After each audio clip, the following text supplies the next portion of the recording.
I'm setting off on the greatest journey of my life. Let's do this!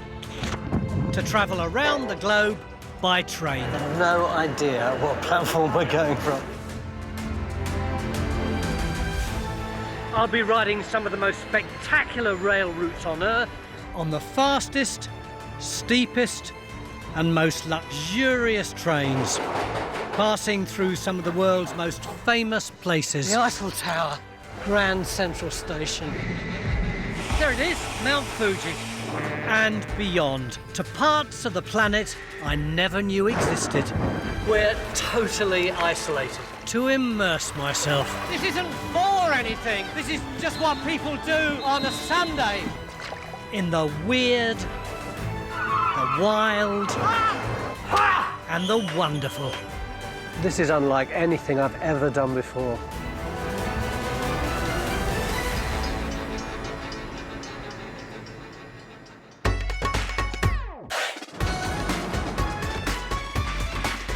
This week, I'm travelling through a couple of the world's most exciting countries, India and Burma. I'm covering a vast distance from Delhi to Darjeeling, then I'll hurtle across the border to Burma and take a sharp turn down to the ancient city of Bagan. But there's only one place to start. I'm in Delhi, the mind-boggling mega capital of India, which is bursting at the seams. There's currently 22 million people living here. By the end of the next decade, they reckon that will have doubled to 44 million. This is one of the busiest cities in the world, with millions of people commuting in and out every day. I'm on board what's locally known as the EMU train, racing to get to the heart of Delhi. They've built an extra 230 kilometres of metro to help deal with all the movement, but still, right now, the beating heart of the city's transport is suburban trains like this one.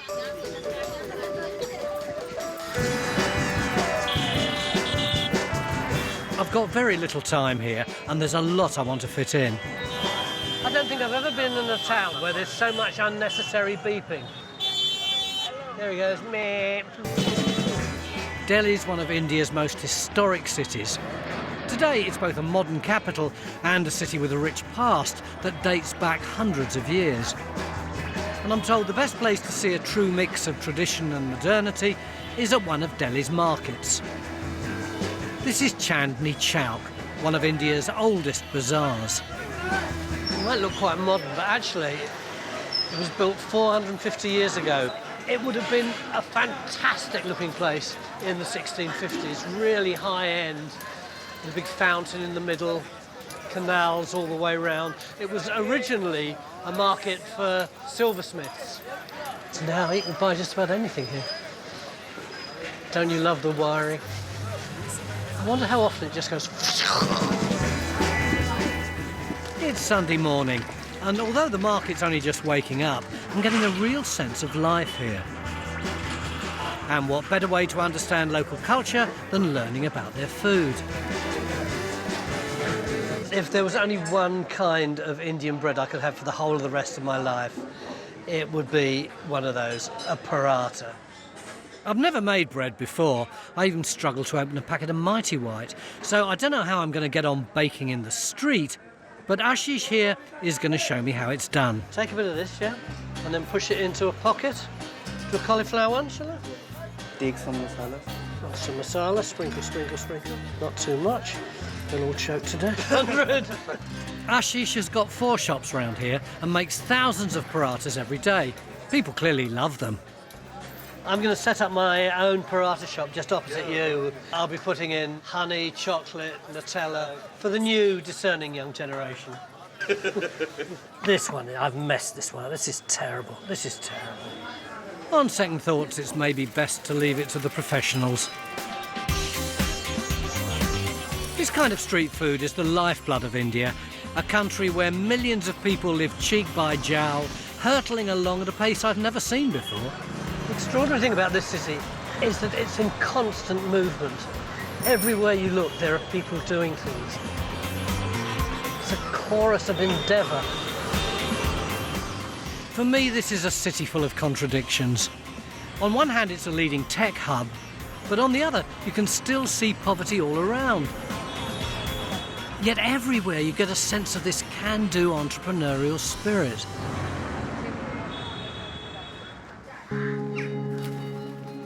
The next morning, I'm up early. I'm here to see a side of Delhi that couldn't be more different to the chaos I've encountered so far. I've come to the Yamuna, one of India's 7 holy rivers. Good morning. Thank you very much. It's 6 a.m. and boatman Ravinder is taking me to a special ritual. Oh! Oh! You're calling for the birds. Ji. I can hear them now. Oh! This area is famous for the birds that come here just as the sun begins to rise. I think you can see some of them just starting to mass. For most locals, these waters hold a spiritual significance, and apparently feeding seagulls here brings good karma. Not many have come here yet, but I'll try a bit of this stuff, see if it'll make any difference. Come on, my darling. Oh!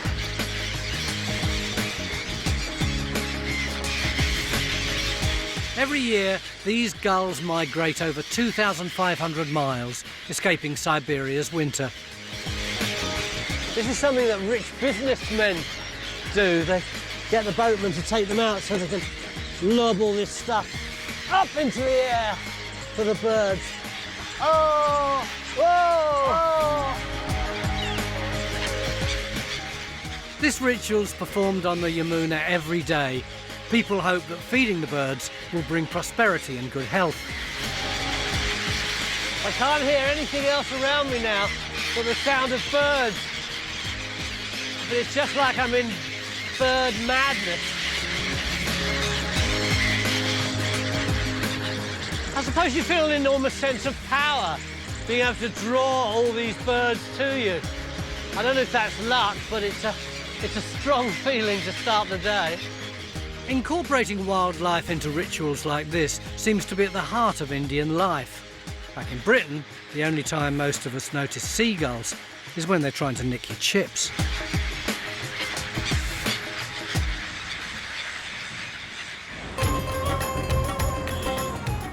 It's time for me to leave Delhi.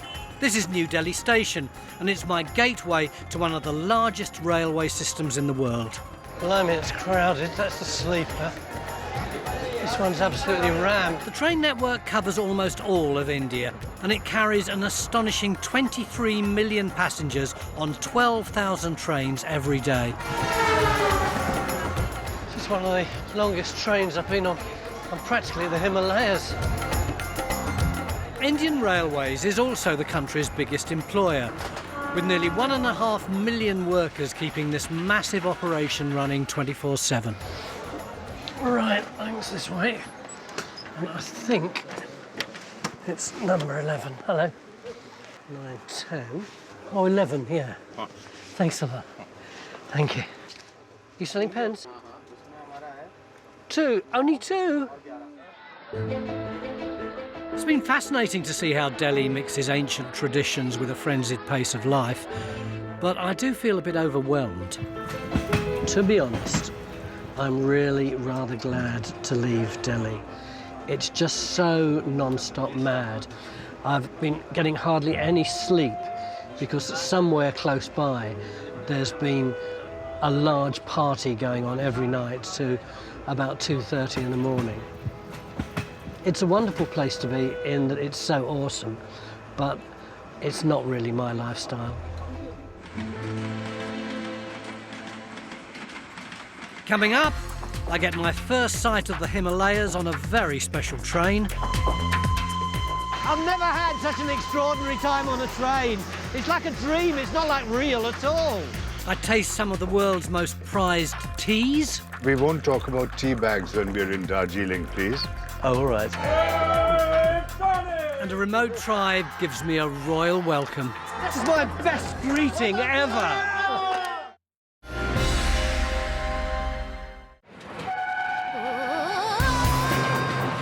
India is the world's 7th largest country, and home to some of the most spectacular rail journeys in the world. This train is travelling almost 1,000 miles across northern India to the foothills of the Himalayas.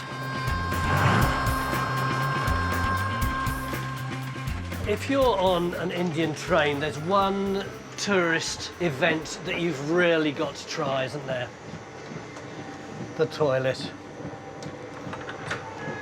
Look, it's one of those. Sam, I'll go out, you go in. Look down the hole.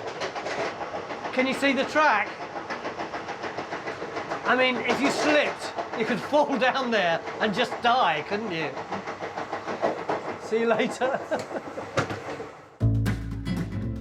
The town of Darjeeling used to be a summer resort for the British Empire's elite. And I've come here to see some of its colonial past. I'm thousands of feet above sea level.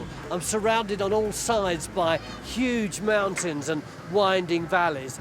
And yet, just there, over the road, are half a dozen magnificent, ancient, British-built steam engines, because this is the Darjeeling Himalayan Railway. And if you care anything at all about trains, then this is your Xanadu. Like most of India's railways, this was built by the British. They have to keep the fires in the boilers going 24 hours a day. They'd never be able to get them started in time otherwise. Nicknamed the toy train, these are some of India's smallest engines, but they pack a punch. Even by today's standards, they're an engineering miracle. The tracks are narrow and the engines robust, enabling them to gain serious altitude in just 50 miles. It's mad, isn't it? The train is actually going down the middle of the street. When the cars go by, I can wave at the little kids, and they wave back at me. Hello, hello. Sometimes the track actually crosses the street, and the train gets stuck in traffic jams. You just have to stay there until the jam clears. I love it, it's so daft. Look, perfect example of a bit of a traffic jam. You can't go anywhere. You're trying to get past in the jam. The line goes from New Jalpaiguri to Darjeeling, passing through 13 stations. I know this may seem like one of those funny little trains that go around the public park for kids, but it was actually vital to the development of the foothills of the Himalayas, and Darjeeling in particular.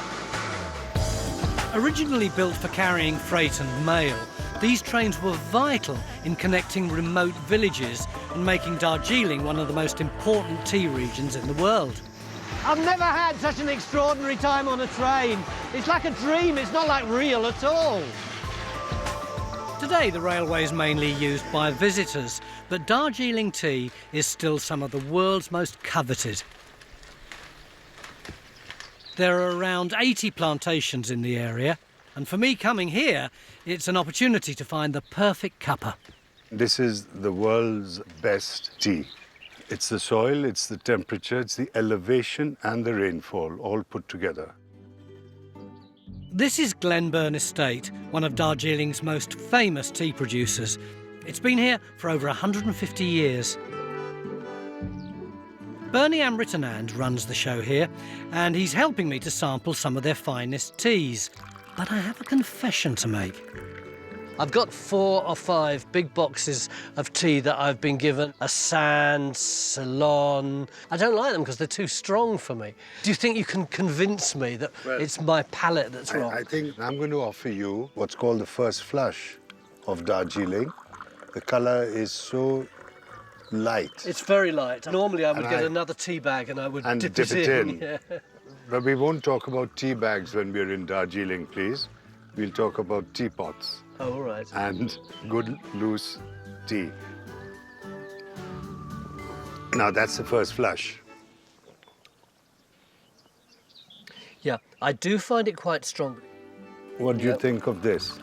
This was the second flush tea, which would be the tea that was harvested off the bushes in about April. into May. Oh, I like this one. Do? Yeah, yeah, it's got more sense to it. It's the note, the characteristic of the tea.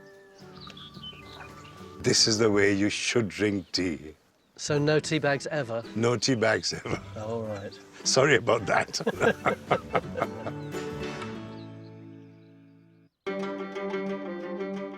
From Glenburn Estate, I continue my journey 25 miles towards India's border with Nepal.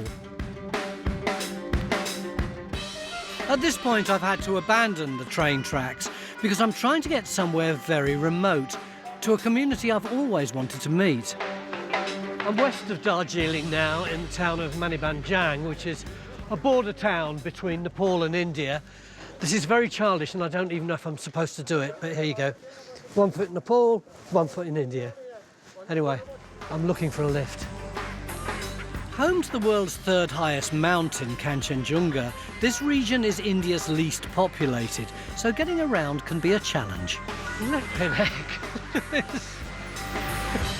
A swarm of Land Rovers. Wow, aren't they beautiful? Gorgeous. How old's that one, do you know? 1954. 54. Yes. Beautiful. These rare British Land Rovers were exported to Darjeeling 70 years ago by tea estate owners. They're immensely durable and still used as taxis.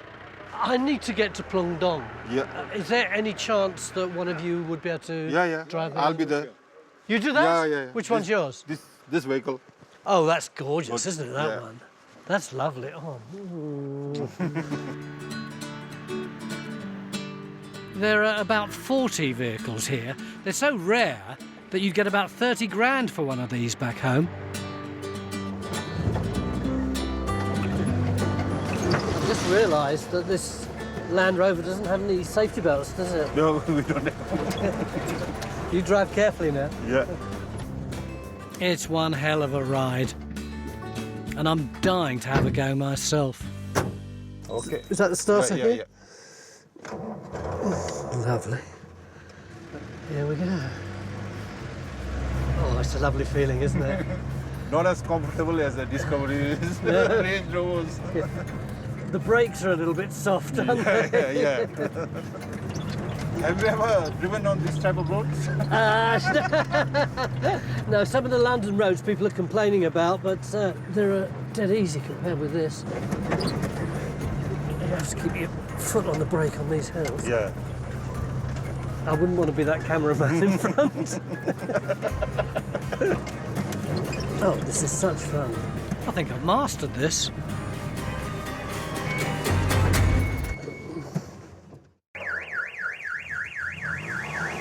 Come back. Okay. Yeah. Okay. I was doing really well till that last turn. That's the monastery. So all the people are lined up to welcome you all. Oh, that's fantastic. I've come here to meet a remote mountain tribe called the Lepchas.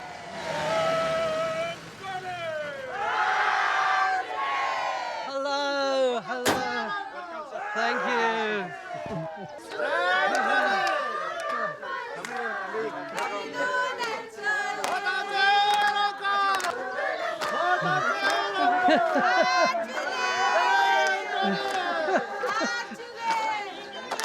This is my best greeting ever.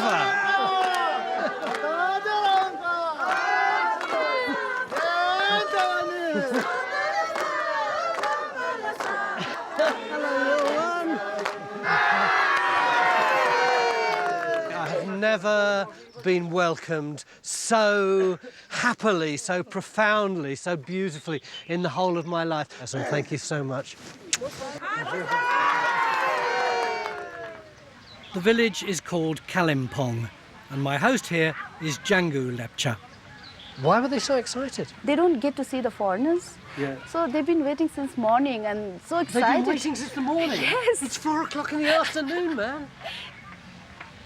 Lepchas believe they're the original people of this area. Do we have any idea how long they've been here? there's no record of their migration and there's no record when they originated. And some people, they compare Adam and Eve with the Lepchas. How many of you are there? We are altogether 50,000 approximately. That's not many though, is it? Not many. So I've been trying to promote this place so that they can have regular source of income. Although it's easy to see life on these mountains as idyllic, I suspect it can be really tough to hold on to your age-old traditions while the modern world's calling. Many kids have already left to study and work in India's cities. As night falls, Django shows me where I'll be sleeping. So this is the way down to the main house. Right, I hardly see anything. Oh, this is like the witch's cottage in Hansel and Gretel. Good night, guys. Good night. This is absolutely lovely. This is not what I expected at all. All right, so maybe I didn't expect an oven and a witch, but I did think that it would be pretty rudimentary. Look at this, cute little window, lovely. A heater. Hang on, what's this? Is it what I hope and dream it is? Oh, it's a toilet. It's a toilet. Result. I tell you, after you've been in India for a little while, you do start looking nervously around. Oh, this is perfect. Everything a man could want. Oh.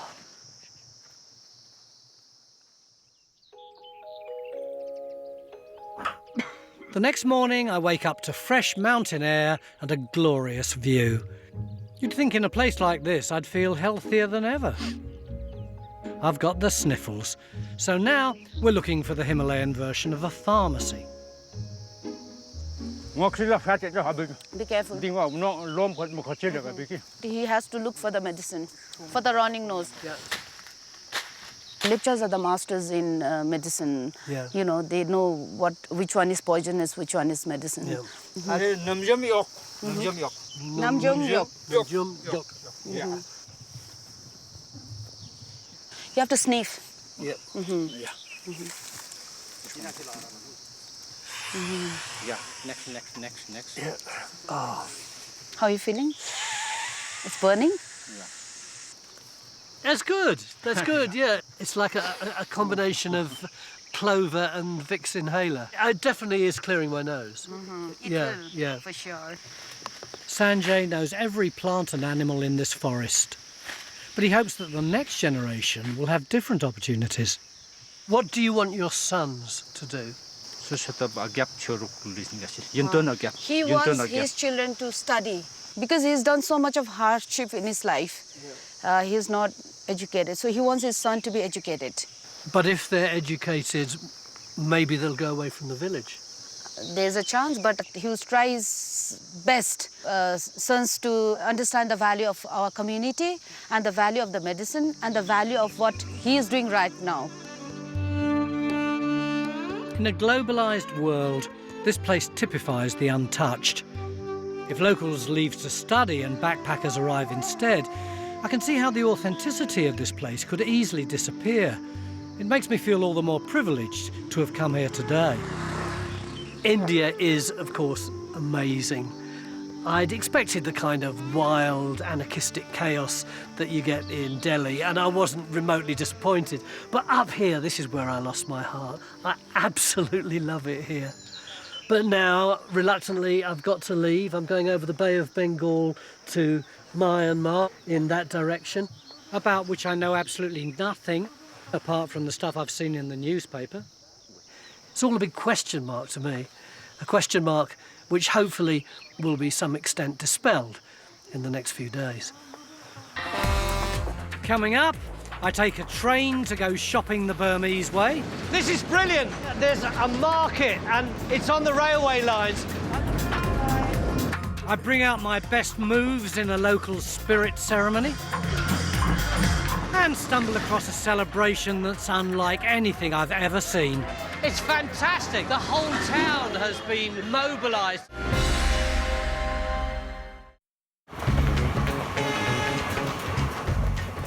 From India, I need to cross the border to Mandalay in Burma, or Myanmar as it's also known. First introduced by the British in 1877, Burma's rail network now covers nearly 3,800 miles. But although connecting Indian and Burmese railways has been talked about, it's not yet possible to travel between these two countries by train. So my next train will be taken from the iconic city of Mandalay. Built in the mid-19th century, it was the last capital of the Old Kingdom.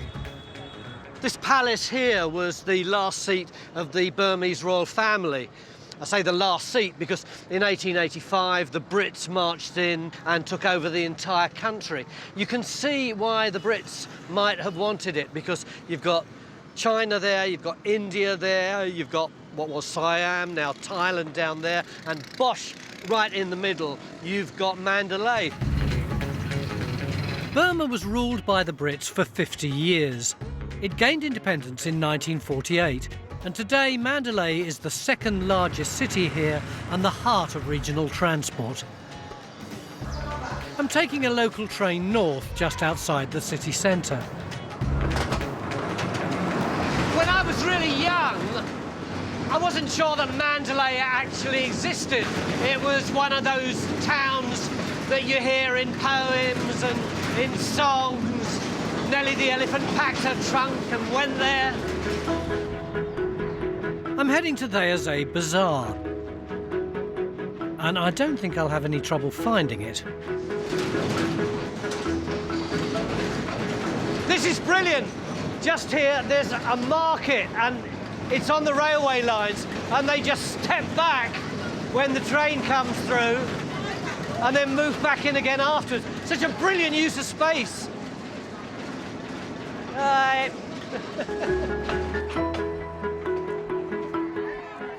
whole strip right through a town that back home we'd ignore, but here it's central to the people's trade and commerce. It's ridiculous. I see a market and it's a lot of people squatting on a railway track, and I immediately think poverty. But that's nonsense. Look at the quality of all this veg, and there's so much of it, such a big market. This is a thriving rural economy.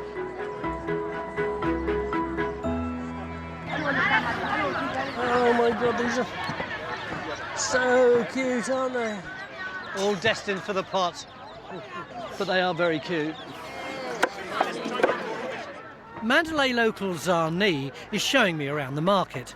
We have to buy whole chicken, Yeah, tea leaves, yeah, fish, yeah. and 2 sets of banana, and pop rice. Oh, look, that lady there, she's got this fantastic stuff Yes. on her face. What's that? Sun cream. Sun cream. Sun cream. I thought this was some mysterious ritual. It's sun cream. Yeah. Come on, let's go on with the shopping then.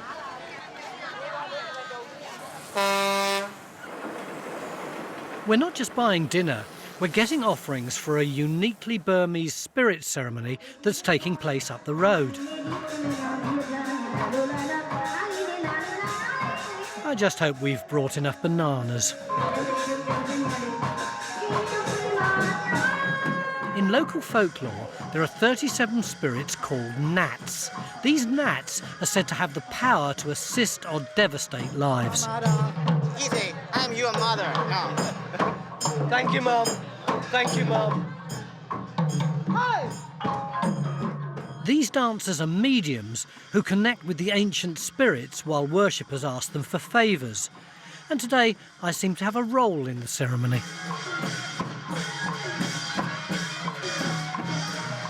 This is so exciting. It's real ancient storytelling. It's about 2 twin brothers who fail to fulfill their religious obligations, so they're executed, but they can't die, and so they turn into gnats, and the one in the middle, that's their mum, and everybody's sharing in this old story. It's lovely.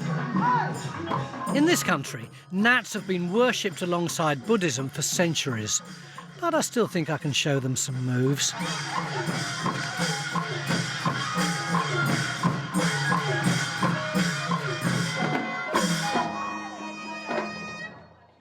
I head backstage to meet the star of the show, Shui Lon.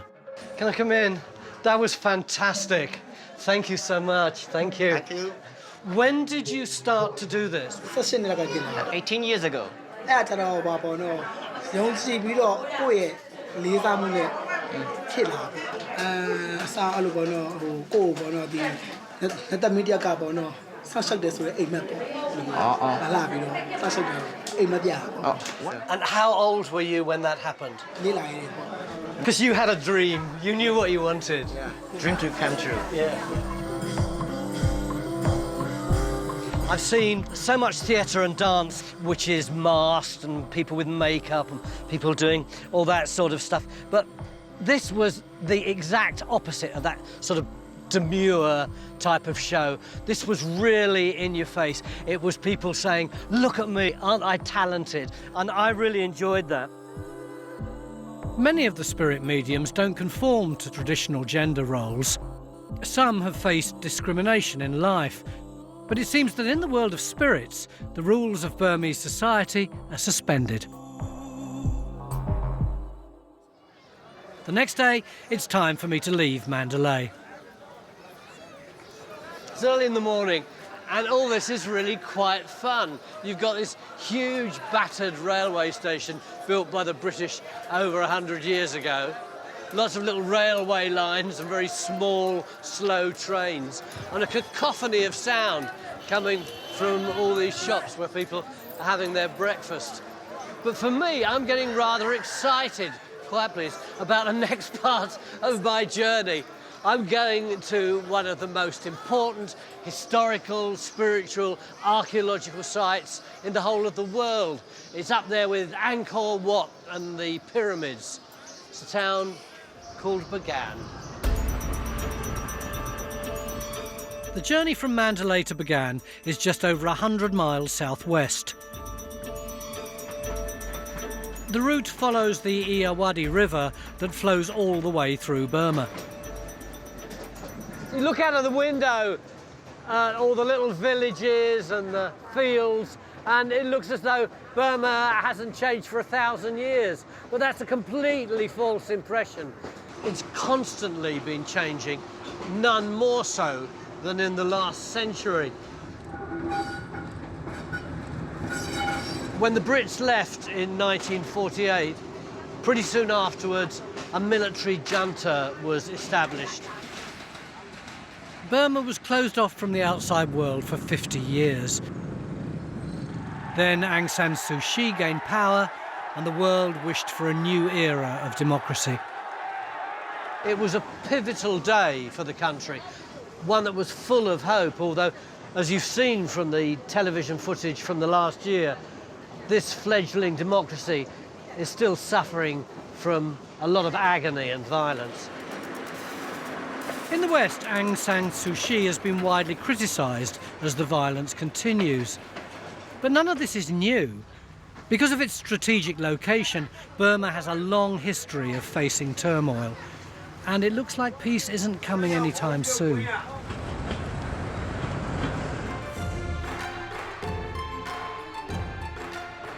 The next morning, I wake up in Bagan. This is Burma's old religious capital. And even today, people's devotion is clear to see.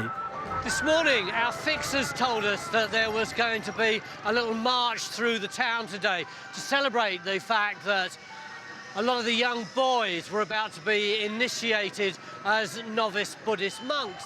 But we had no idea it would be as fantastic as this. It's enormous. It's like the whole town has been mobilised. As you can see, it isn't just the boys, it's the young women too. They're all beautifully dressed up. And the irony for me is that these kids are about to go and enter a life of chastity and poverty. But they're all dressed up like kings or gods out of some ancient manuscript. I find a local man called Zayar who helps me understand what's going on. Does every boy become a novice monk? Yeah, this is their parent duty. When the boy becomes 7 years old, they want to make him as a novice. If they can't do it, they will feel really bad, like they're not the good parent. You've been a novice, haven't you? Yes, I have. What do you do as a novice? Can you still stay at home? The first time, I was 7 years old. Yeah. I'm doing with my friends. We're happy because we have never been staying together with our friends in the monastery, so that's why we're happy for that. So it's like a big sleepover. Exactly. Many of the boys will stay in the monastery for only a few weeks, but some will ordain for life. I can't help feeling a bit uneasy about the use of the elephant, but you've got to admit it does look grand, and the little kid right on top of it. It's actually a little boy. It's the son of the main donor who's got Lippy on. It's a great honour to be up there like that. For poorer families, sending their sons into monasteries means guaranteeing a free education. I've just seen people holding up money to the elephant, and it lets its trunk down like that, and it takes the dosh and it passes the money up to the guy who's riding it. People here believe that donating money during the parade will give them good prospects for their next life. Coming up, I take raw clay and mould an exquisite artefact. Oh, this is disaster. And I take to the skies Already, the pagodas are beginning to appear. to see one of the world's most incredible religious sites. Just bloody lovely.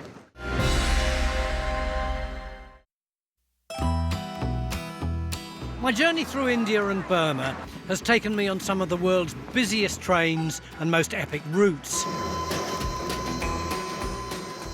I've travelled from iconic Mandalay to the city of Bagan. But now I'm leaving the urban hustle and bustle behind to head to the village of Town Con. I want to see what rural life is like, far from the tourist trail.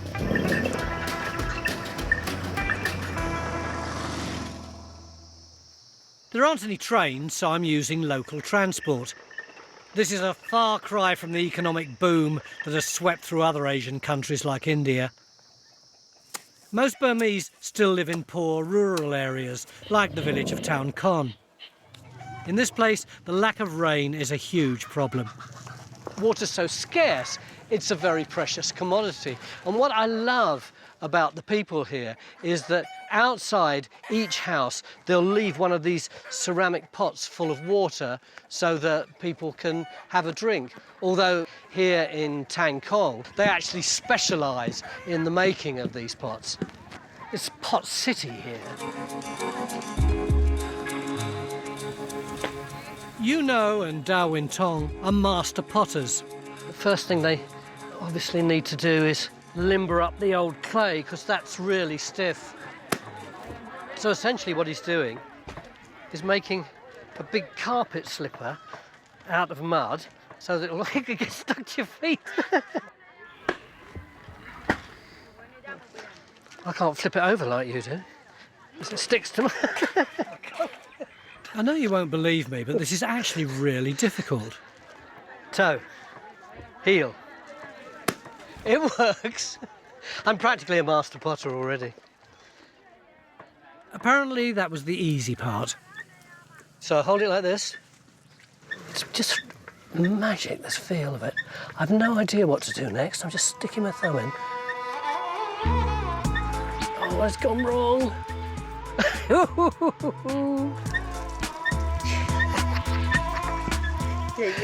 Oh, this is disaster. Don't look too hard. A whole new style I've introduced into the village.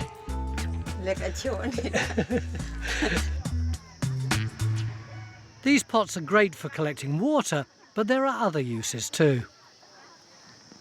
This beautiful run of palm trees here are sugar palm trees, otherwise known as toddy palms, and they're phenomenally versatile. People around here use them for building their houses, but probably, from my point of view, the most important thing is that they also produce a substance which can get you really sloshed.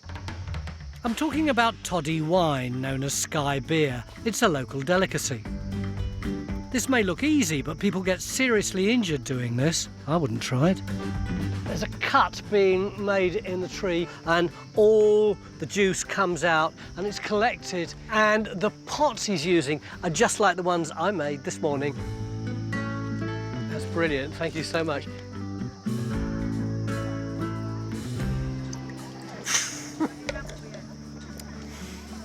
It is very sweet.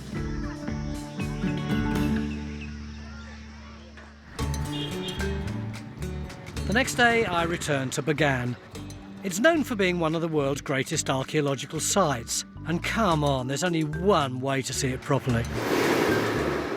The guy in the basket is called Nobby, he's our pilot. And he's a Bristol City supporter. Thought you'd like to know that.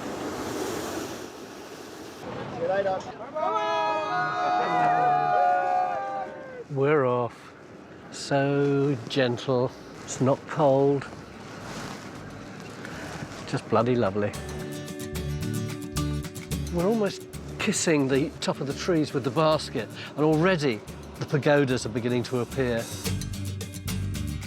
This is the ancient capital of the Pagan Kingdom, home to around 2,500 Buddhist monuments.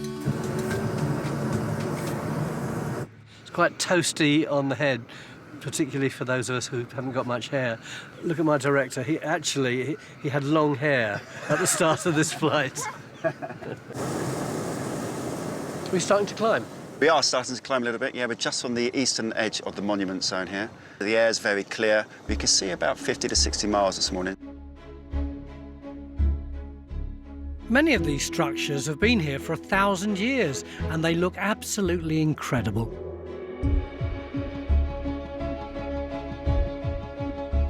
The villages that make up Bagan were scattered around here. But you can see sort of areas on the ground, saw imprints where the villages were made of wood, so they're all gone, and the temples have all been left. That's interesting because it looks like it's a temple landscape, but it wasn't then, was it? It was just a big city that happened to have a lot of temples in it. This place is where the Burmese nation got its beginnings. Today it's a complex country full of division and violence. But what has struck me about being here is that amidst all the political confusion, the incredible spirit of the Burmese people shines through. Hello. I hope everything works out for the Burmese. They really deserve it.